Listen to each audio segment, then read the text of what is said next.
Channel GB27 presents the first episode of this session, a regular talk show hosted by myself, whereby I'll have in friends of mine and other special guests who I feel will be both entertaining and informative for the wider YouTube audience.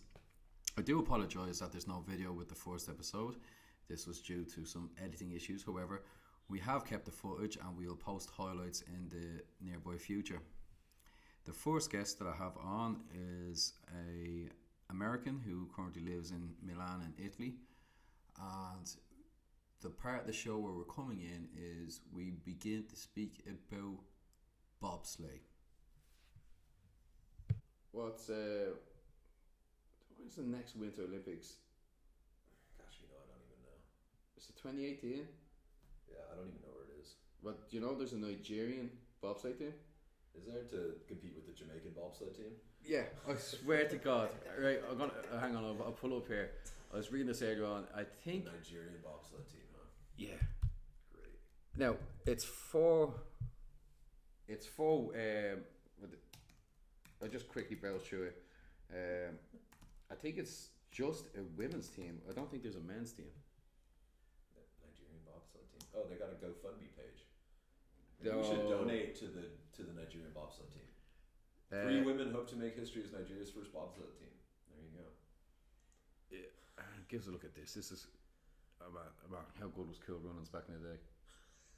How good was that? John Candy. I love John Candy. One of his finest performances. I love John Candy. Actually, that's one thing that right. John Candy, Marlon Brando. There's always someone else that sticks in my mind, and I just well, if I just stick with those two, right? Yeah. 2 massive actors. Go away, we don't want you. And there we go. Aside from the snows of Kilimanjaro, you probably don't associate Africa with winter weather or winter sports. I mean, But 3 former track stars, it's always track stars, isn't it? They're coming back into it. yeah. Based in Texas, want to change that. Despite its shortage of funds, they formed a bobsleigh team for their native land and hope it's the route that takes them all the way. I mean, but like, this is my issue I have sometimes. You know, have you ever noticed how people treat Africa, the continent, as if it's just like one giant country? And like everybody's just kind of like, and so they're like, you wouldn't associate snow with Africa except for maybe Kilimanjaro, which is like, what, it's got to be like 1,600 miles from Nigeria. Like, it's just not even close. That would be like saying, using Florida as an example of how it's always sunny in the United States, right? It is always sunny in the United States. I don't know. I just No. It's just the geography. No, I know what you mean. Like, look, I think everybody has preconceived ideas, misconceptions, and it's innocent. But most of the time, it's innocent stuff. Do you know what I mean? And when you have like a report like that coming from whoever it was, look, sometimes when that's reported news, they just go for the common denominator, isn't it? So Yeah. they'll play on. I still think we should probably they play on the we should probably stereotypes. donate to the Nigerian women's bobsled team. Yeah, there they are. Jeez, they're good looking girls. Oh, well, that settles it then. No. Sorry, just looking at this, the screen round, they're doing this dance, and I'm trying to find where these Winter Olympics is. And then the Jamaican bobsled team. There you go. Can you see it there? No. See this other computer is really bad. Only 8 countries from Africa, including Cameroon, Ghana, and Zimbabwe, have been represented at the event. So it's not as big a deal as I thought it was going to be. African nations at Winter Olympic Games: Cameroon 2002, Ethiopia 2006 to 2010, Ghana 2010, Kenya 98 to 2006, Madagascar 2000. What's Madagascar doing?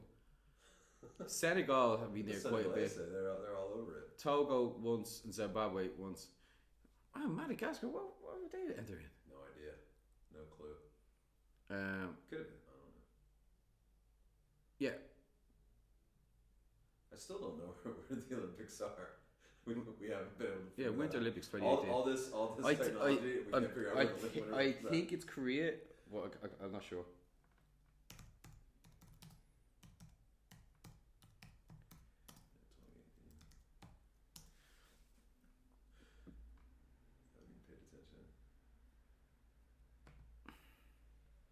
Good old Wikipedia, huh? Right. What would you do without them? So South Yeah. Korea, yeah, South Korea, Pyeongchang. yeah, All right. yeah. But going back, right? John Candy, Marlon Brando. Yeah, that was a bit of a random detour to Nigerian potential bobsledders. But do you not remember when they died, right? Like they're massive heroes. Like with your films, they're massive heroes, and you think like This thing is all over the place. but you think You never know what's gonna happen. no, but you think right. Like when celebrities pass away and die and all this, like on the TV, you're gonna have a whole night dedicated to that person, and you're like, oh, TV station's gonna go for the next 3 weeks. We're gonna show that person's film. Mm-hmm. John Candy didn't get a whisper, man. John Candy didn't get a whisper. Marlon Brando, like you'd have Marlon Brando easily up there with like all-time greats. Okay, whatever John Candy specialised in comedy, blah blah blah. Marlon Brando. I mean, they didn't even nobody even stuck on Apocalypse Now.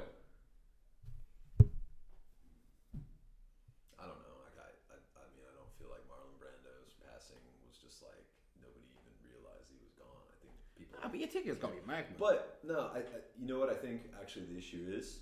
They both passed away in the pre-internet age. That's the thing. It's like if they had passed away in the internet age, I think I remember when John Candy passed away though. Well, I do too. And but like I was a kid, I was thinking, no, like what TV's like, I was like, they're just gonna show a load of John Candy stuff now.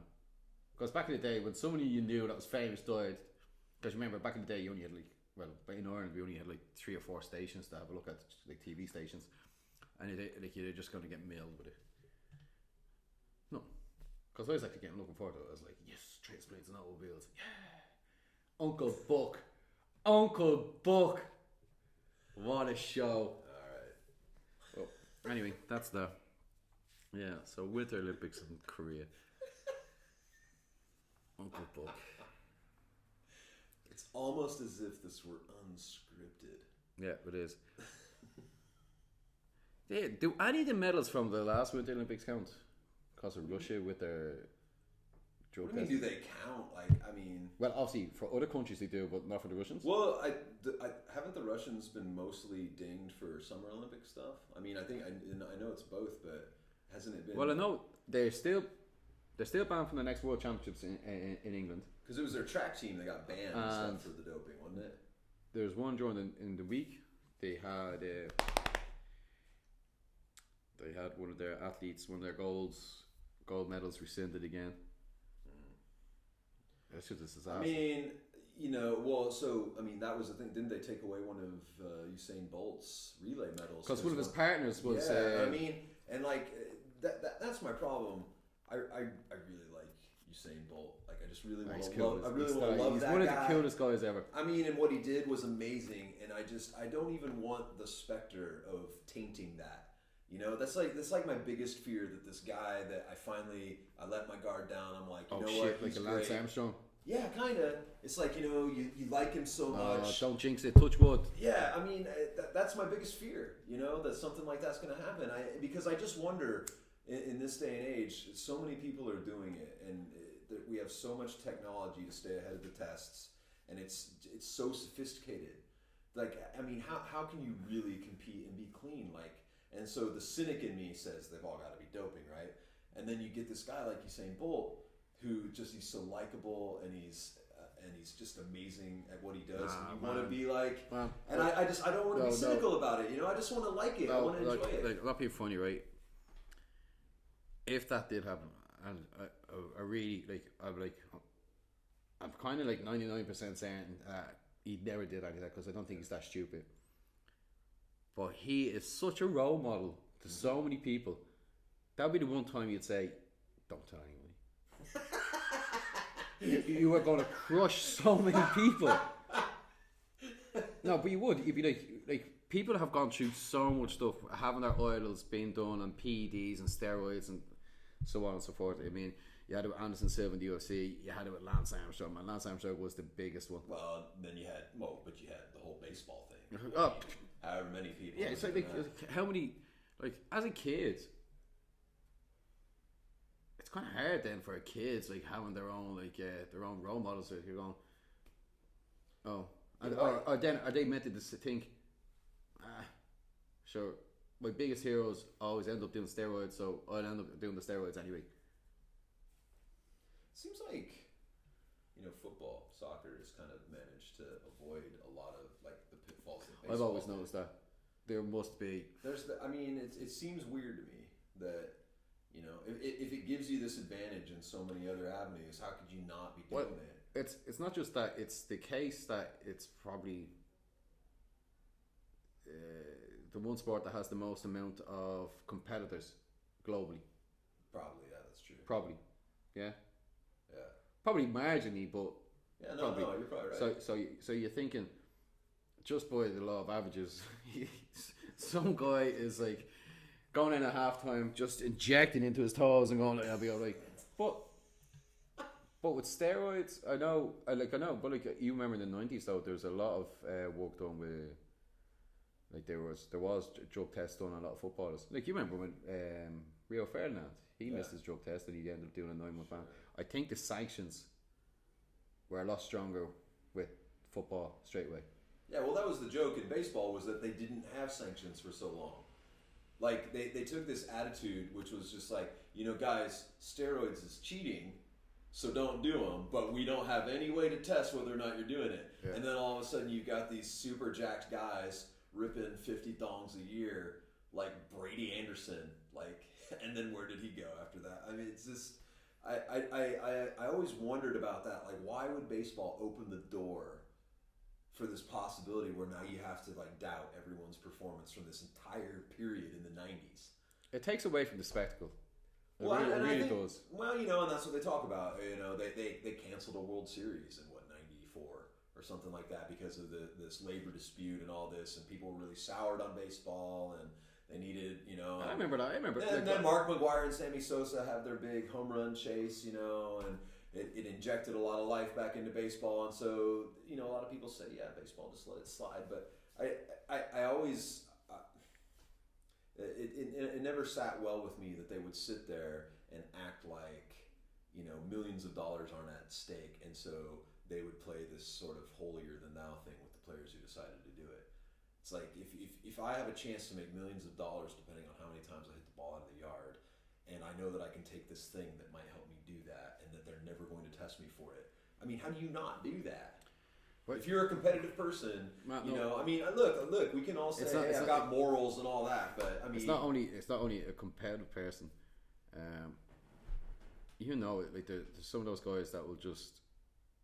There's competitive people, and then there's people that just need to win, and that's it. Like from the moment they get up to the moment they go to bed, they will just do anything they can to win, because that's the way they'll be always brought up, and that's their mentality the whole way through. So that's where you kind of say to yourself, how can they temper that own ambition? Yeah, I mean, so look what you're saying. What you're asking people to do is ridiculous. Yeah, man. Without any way to hold them accountable, other than you guys know that this is wrong. I mean, come on. It's stupid on its face. Like, I mean, if we go back and have a look at Lance Armstrong for a moment, when he's explaining back, now, the culture of it, and I still don't get Lance Armstrong all the time. Like, I mean, I used to be hook, line, and sinker for everything that he said. But I've seen ever since that Oprah thing when he came out and blah blah blah. No matter how honest he's trying to be about the situation, he's still trying to lay the blame somewhere else, because he said, "Well, what was I supposed to do? Because this is the culture that if me coming from America over to Europe, and when I got into Europe, all these guys were jacking, so I was told this is normal, you have to jack." Yeah, I can understand that to an extent. Yeah. But even when he's being nice as he can be, he's still kind of laying the blame on someone else. Yeah, but there's also the whole thing, Floyd Landis and the other guys who came. I mean, he went on just straight character assassination tours of these guys, as if the fact that they would even raise the possibility that he had used drugs was, this massive defamation of his character. I mean, and he really tried to just lay waste to these guys. And so that's another aspect of it. I mean, you know, like you said, you can kind of understand intellectually. You can understand why he would do it or how you get yourself into that situation. But he just constantly kept trying to pass the buck. And how do you explain just out and out lying and trying to destroy all these other people while you do it? He did it a lot. He did that with the Irish journalist. Remember the one that went after him? Yeah. Like he really went. He roasted him. Like and yeah, you know, tried to destroy his credibility and his livelihood and his, you know, and he destroyed people's lives. It's one thing to beat somebody in an event, you know, and like, you know, and that can have effects. I'm not saying it doesn't, but it's another thing when you go after somebody's livelihood and basically you impugn their character and you call into question their credibility, especially if you're a journalist. Like, your credibility is the only thing you have. But that's what I mean. Like, even now when he's speaking about it, you can still see that competitive edge, because it's, I suppose, when you need to be that competitive and that top of your game, there is that all the greats had it. They have that arrogance, and the arrogance is saying, almost justifies it for them. Yeah. And I guess, I can understand. I can understand that, because like, you've seen that with all the best athletes, apart from Usain Bolt, who's a legend. But they, but each one has had that arrogance, especially when it's like yeah, it's that. Well, it's like a self-confidence bordering on arrogance. I think the second that you become too arrogant, then you know that's a problem too. But without a supreme amount of self-confidence, I don't think you can be a successful athlete. Yeah, because you think about it, like, if I said to you, give me 3 best athletes you've ever seen in your life. Yeah, geez, Michael Jordan. Massive confidence, massive arrogance. Well, the one that I think of is, you know, Tiger Woods in his prime. And how that's just been absolutely shattered ever since all that stuff happened. It's like he shattered his own aura.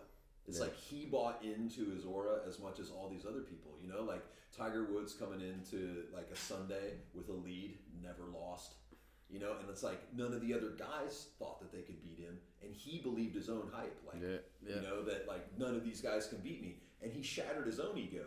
He shattered his own aura, and he's never been the same. And I mean, that guy was a sure thing. He was going to break Jack Nicklaus's record for a number of majors, and it's like, he hasn't won anything in like going on a decade. You know, no, he won anything of like, he hasn't won a major in almost a decade. When was the last? You know, I think it was a decade ago. It was like 2008 or something. 2009. You might be right there, actually. Hang on. Seeing as we're on Wikipedia, that it should just have his majors there. So 2008. Boom. Yeah, US Open. Yeah, looky there. Good shout, man. Good shout. Yeah. Going on a decade, he hasn't won a major. I mean, he's got what, 14, and what did Nicklaus win, 20 or something like that? Like, he was trying to win, or maybe he won 19, so he had to win 20 to break the record. I don't remember now, but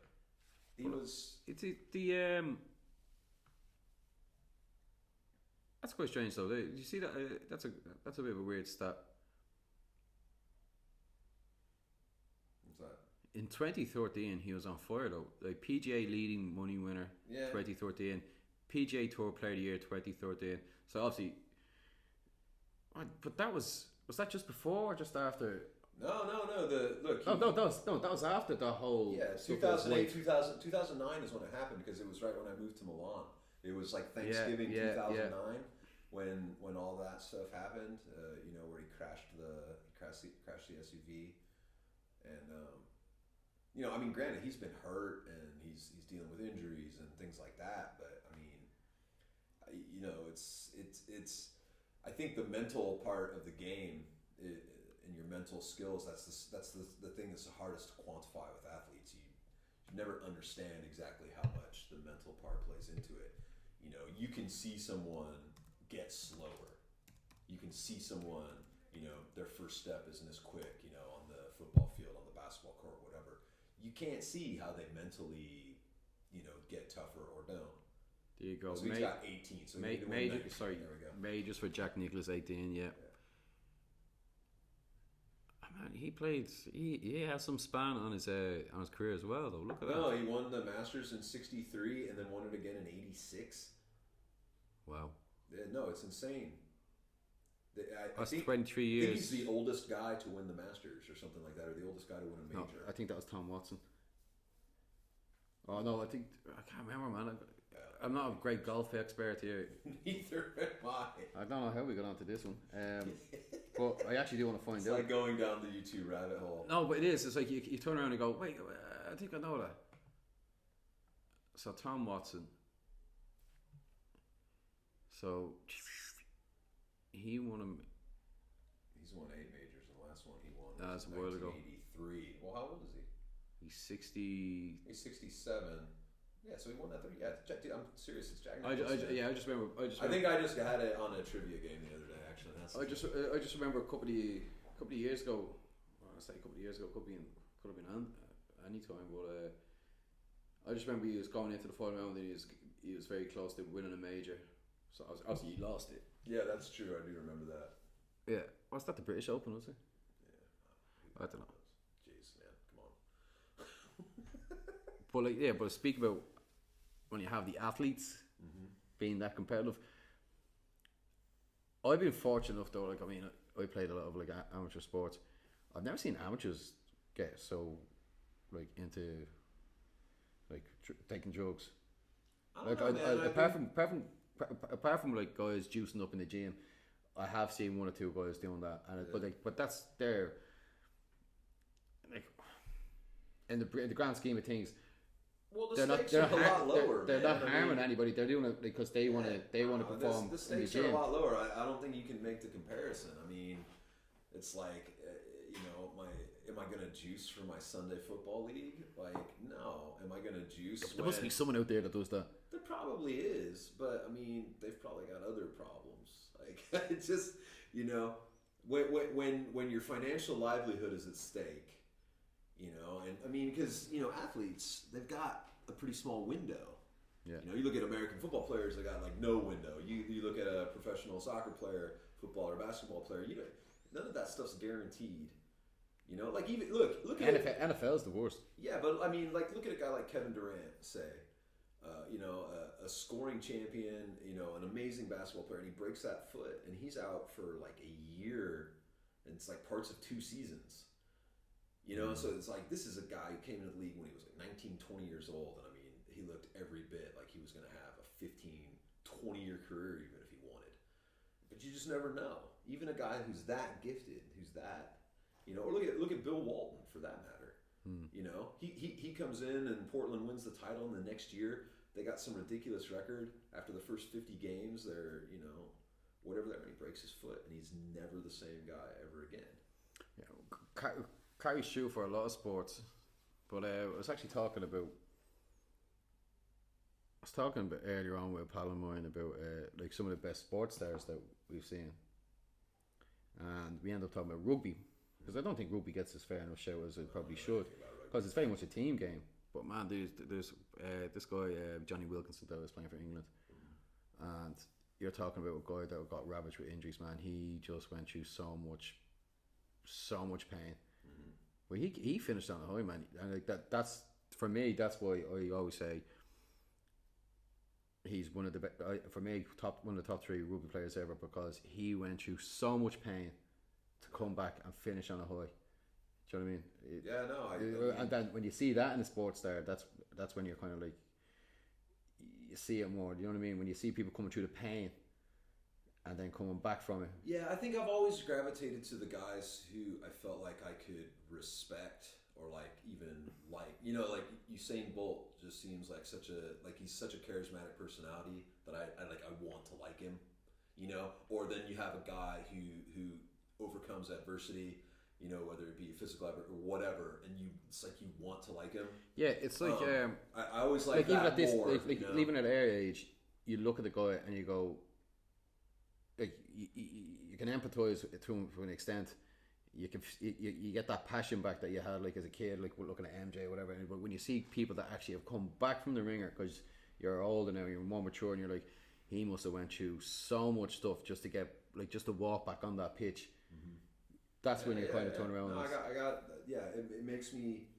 I gravitate toward those people a little bit more for sure. I mean, sometimes there are guys that are just amazing talents, and it's not deniable to me. But I just don't like them. I just don't like them. That's just the way it goes. That's why sports is good, though. In a lot of ways, it gives you these different ways to engage with it, and also I think if we didn't have sports, we'd all end up killing each other more than we already do. So. But we were speaking about this before. Well, I'm of the opinion anyway, though. Like you asked me anything about like football, I can pull a fact down my backside. But I'm definitely in the last couple of years, man. I find it very hard to sit down for 90 minutes watching a football match now because you just know those boys. It's like we were talking about those, like the older generations that we were brought up on, and before that, those boys worked. Those boys worked their socks off, and I'm not saying the generation of footballers now don't work their socks off, but there's guys there sitting there getting 20 grand a week, 50 grand a week, 100 grand a week for just keeping the bench warm. Do you know what I mean? And then you're just like, it's the money I think that's at the kill in the game. Yeah. Well, I think there's something. And we spoke about this before because probably the analogy would be back in the States. You'd be more prone to looking at college ball than you would the NBA, or especially for American football. Yeah, well, I mean, with the NBA, part of my problem is I just feel like there's too many games, and so the guys who are playing, there are 82 games.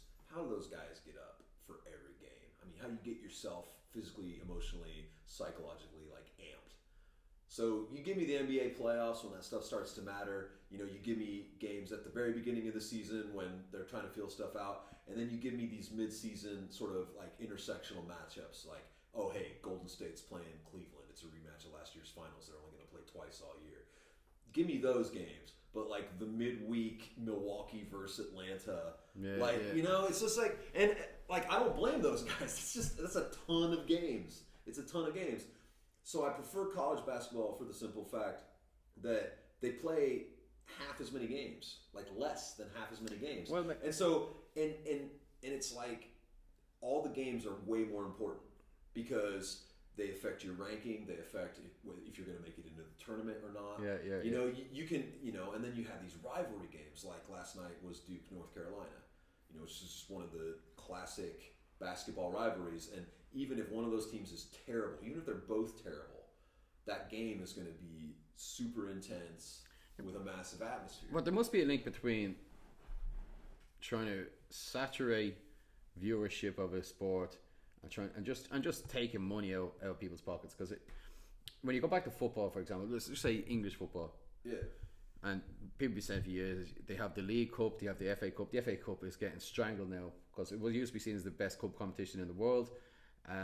So many big teams got knocked out 2 weeks ago in the last round of the FA Cup, and because they're fielding second teams because their league position was more important. Yeah. And these weren't Premier Division teams; these were championship teams. Sure. And because somebody standing there is probably the manager going, lads, we're just getting saturated with too many games. We have to prioritise. Well, and if they get that TV money, if they make it into the exactly, if they get promoted, But then you go the opposite way, Gaelic sports. Yeah. That's just phenomenal. Every game is just phenomenal because it goes the opposite of what you're saying there.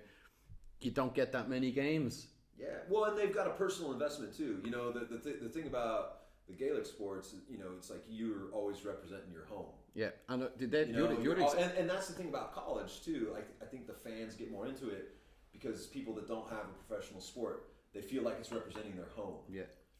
And so they support it more. And in Gaelic, it's the players. The players have to come from the place. So you represent your home; it matters more. Yeah, I think a great example of that would be, especially in Europe, would be the Six Nations for the rugby. Yeah. Because people just go mad for that. Sure. From the start of February to mid-March, people just go mental for rugby. I mean, I'm into my rugby, but I could go through and name the whole Ireland squad. Don't think I'll be able to do that same with the Italian squad. Don't think I'll be able to do the same with the French squad. But that's because I want to know those guys because they're representing my country. Yeah. Well, and that's why. So I love that America has a functional soccer league, football league. I love that MLS is there because it's growing the sport. The Prima Donna League. It's the retirement league. Have you ever sat down and tried to watch an MLS game? Look, they're on par with the Serie B, I would say, in Italy. Yeah. They're on par. I'm not going to pretend like they're the best league in the world, but it's a solid standard of football. But like you're saying, I get much more out of when the European Cup comes along, when the World Cup comes along, when it's my national team, maybe. You still getting gain on that yet? Yeah. Cool. When my national team is playing, in a competitive match, it's like that's when I get the most into any of that. When I watch the Rapids play, it's like, yeah, I hope they do all right. I just don't care that much. But it's when it's my national team, yeah. Oh, man, you see me lose my head when Ireland are playing. Yeah. If Dublin are on the screen or Ireland are on the screen, it's like, yeah, just like give Glenn a wide berth. And like, don't listen to anything that he shouts out. I like watching Ireland matches, rugby and football, both with Glenn, partly for the match, but partly also to watch Glenn's reaction to the match, because he really does just live and die with the whole thing. Oh man, it's outstanding. It's outstanding. Man. And you just, it's some of the best. It's some of the best crack though. Like, I mean, you remember those days? Like, yeah, I remember you crying. Yeah, but it's mad how sports, like, when you think about it, right, as an adult, you're saying to yourself, Jesus, why is this affecting my life so much? Do you know what I mean? Yeah, I do. And like sometimes you do kind of check yourself and you're like, and like you've heard me say, this is going to put me in a bad mood for a week. But it's true, it puts me in a bad mood for a week. It's true, it is true. Like, yeah, I get bent out of shape about this stuff. I really do. Why like it doesn't. The United States is 0-2. We're 0-2 in the hexagonal qualifying group for the World Cup right now. We're in last place. Oh, that's right. Who's in your group again? We fired Klinsmann. It's Mexico, Panama, Honduras. Jesus, I don't even. Trinidad and Tobago. Did they make it in? Oh man, Clash of the Titans here. Yeah. Well. Who's the new coach? Bruce Arena's back. Oh, Bruce Arena's back, yeah. Bruce Arena's he'll turn around. Well, if Anthony he'll steady the ship and we're 0-2 and our next two qualifiers are against Honduras and Panama. Home or away? Well, here's the thing. It's almost comically easy to qualify if you make it into the hexagonal of our group. The hexagonal is there's 6 teams, and the top 3 automatically qualify. The 4th team goes into a playoff with Oceania. So like New Zealand. And so basically, it's almost harder to not qualify. But the only problem is, I think a lot of people have this problem though, is the next 2 World Cups, one in Russia. You're going to that? And then Qatar. Not a bleeding chance. I won't watch the one in Qatar, and I probably won't watch the one in Russia. I mean, we could be at war with Russia by the time the next one comes along. So they might already have taken over by then. Do you know what I mean? No, it's true. It is. I think it's damaging to the game to put them in these places. But like obviously like different reasons, but like I'm afraid to say anything bad against Russia in case they're listening. Do you know what I mean? Trust me, nobody's listening to this. Yeah. If anybody listens to this, I'll eat my hat. No, but it's just like if they have those algorithms going through YouTube where they spot those words, you know what I mean? I'm not going to say nothing against Putin. Yeah. They got the KGBs running their freaking algorithms. No, but seriously, like going for the buzzwords. We're going for the World Cup in Russia.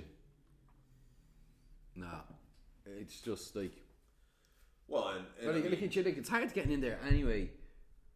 Have you ever tried to like book to go into Russia? I've never gone to Russia. So with visas and all the rest, like okay, it's time consuming. But the next thing is like I mean you've seen like just in terms of football. The racism on the stands is like Zenit and people. It's round the bend. Yeah.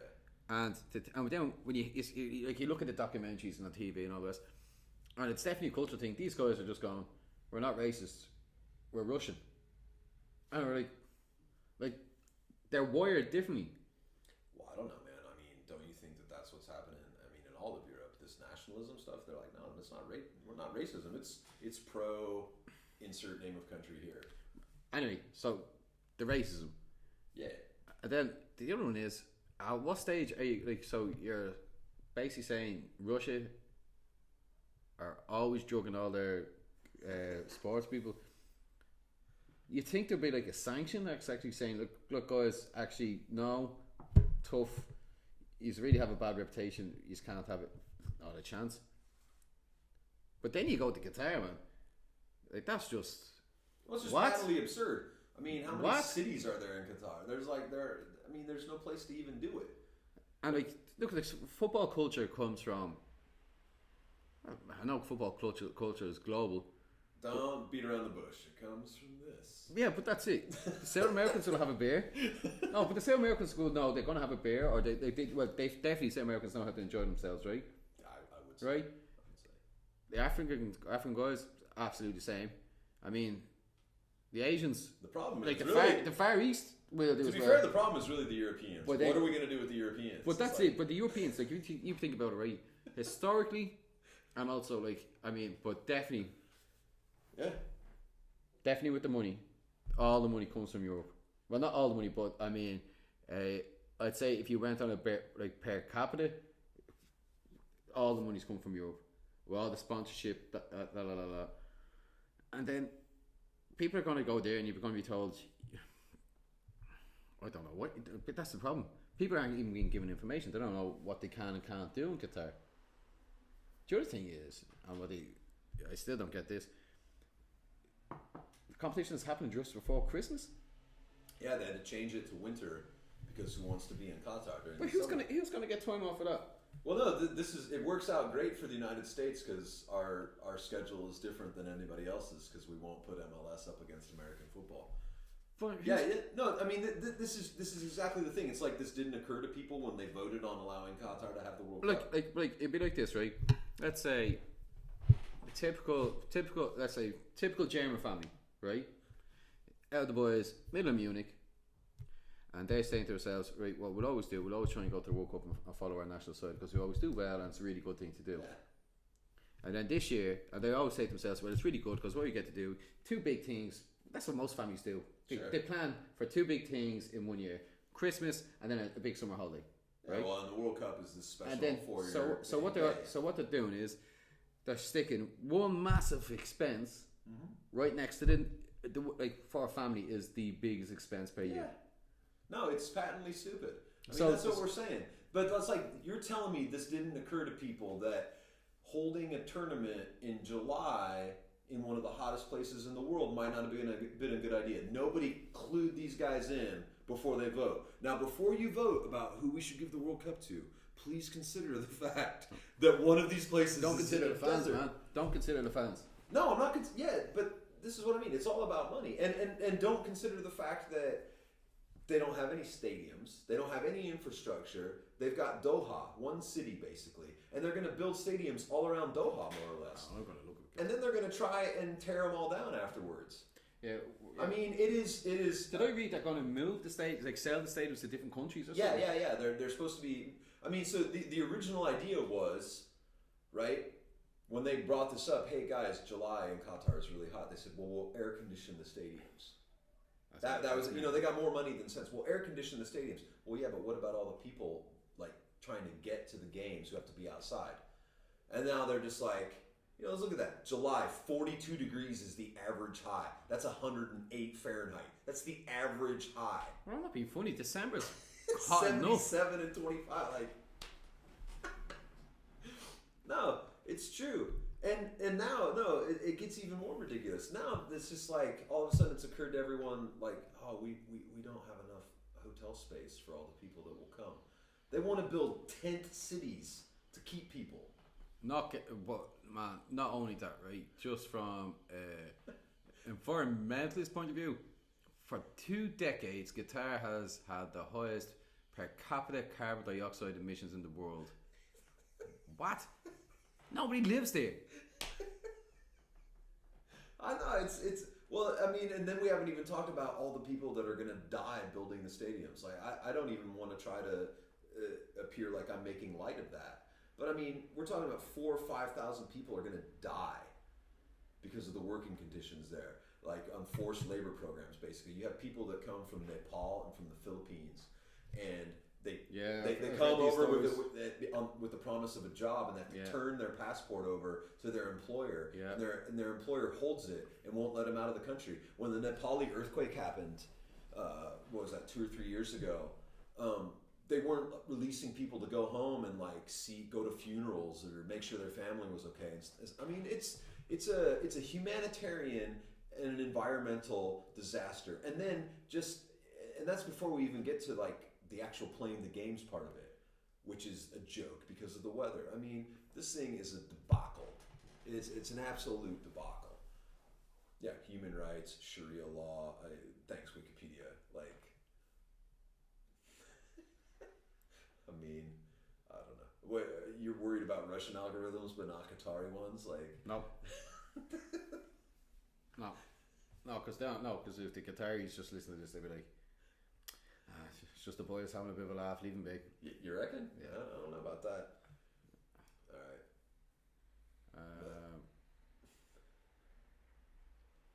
Yeah, man, I still don't get that. What? Wow, 2022. They just bribed a bunch of people. I mean, it's Well, that was the other thing. They bought the World Cup. yeah. They absolutely did. That kind of went all quiet, didn't it? Like Sepp Blatter got his thing and all this, but like, what happened with the United States investigation? Remember they're doing their own investigation? The FBI, yeah, we haven't heard. I don't know. Get Trump on the horn and find out if the FBI investigation is a priority for him about the World Cup. Anyway, listen. On that bombshell, I'm not going to get on about Trump in this show. No. That's I'll leave that for other people because like it'll just below our minds. Ethan, thanks for coming on for the first show. Yeah, no problem. I'll definitely have him on again. Cheers, brother. Yeah, great. Cheers, bro. I'm sure everyone will look forward to that. Absolutely.